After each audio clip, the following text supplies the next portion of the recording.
ഒരു ക്രിസ്ത്യാനിയുടെ സത്ത എന്ന് പറയുന്നത് ക്രിസ്തുവിനെ പറ്റിയുള്ള അറിവല്ല, മറിച്ച് ക്രിസ്തുവിനെ അറിയലാണ്.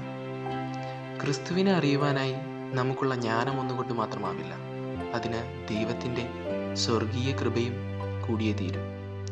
ഈ ഒരു ചിന്തയോടൊപ്പമാണ് പിതാവേ, അങ്ങിവ ജ്ഞാനികളിലും ബുദ്ധിമാന്മാരിലും നിന്ന് മറച്ചു വയ്ക്കുകയും ശിശുക്കൾക്ക് വെളിപ്പെടുത്തുകയും ചെയ്തു എന്ന യേശുവിൻ്റെ വാക്കുകൾ കൂട്ടി വായിക്കാനാവുക. എന്തുകൊണ്ടായിരിക്കാം യേശു ഇങ്ങനെ പറഞ്ഞത്? ഒരു ശിശു എന്ന് പറയുന്നത് എപ്പോഴും എളിമയുടെയും വിശ്വാസത്തിൻ്റെയും സന്തോഷത്തിൻ്റെയും എല്ലാം പ്രതീകമാണ്. എളിമ.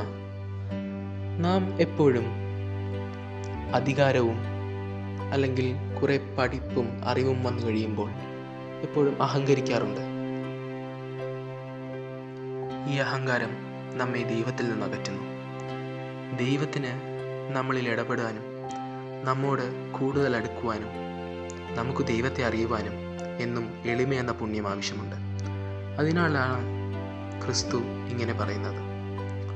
എളിമ എന്ന് പറയുന്നത് നമുക്ക് ഒന്നും ഇല്ല അല്ലെങ്കിൽ നമുക്കൊരു കഴിവില്ല എന്ന് പറയുന്നതല്ല, മറിച്ച് നമുക്കുള്ളതെല്ലാം ദൈവത്തിൻ്റെ ദാനമാണെന്ന് മനസ്സിലാക്കി അതിലുറച്ച് ജീവിക്കുന്നതാണ്. ആ എളിമ എന്ന പുണ്യത്തിനായി നമുക്ക് ദൈവത്തോട് പ്രാർത്ഥിക്കാം.